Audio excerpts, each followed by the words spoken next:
This video will demonstrate how easy it is for a neonatologist or a neonatal nurse to interact with the next step in the resuscitation of a newborn.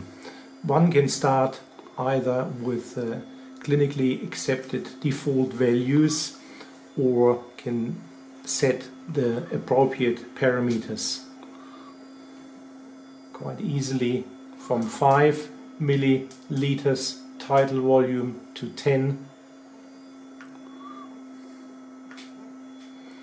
One can see an immediate effect on the waveforms of tidal volume at the top, flow in the middle and pressure at the bottom.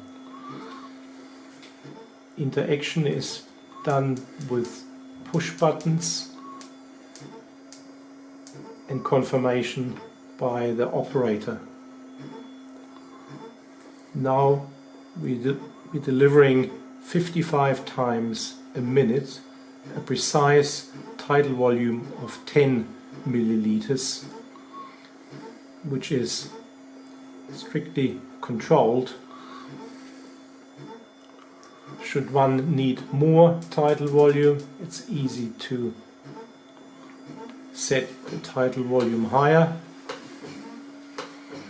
which now has the side effect that the maximum pressure will be exceeded and the tidal and the device controls and limits the amount of tidal volume delivered.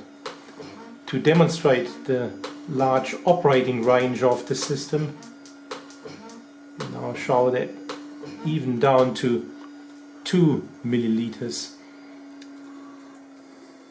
per breath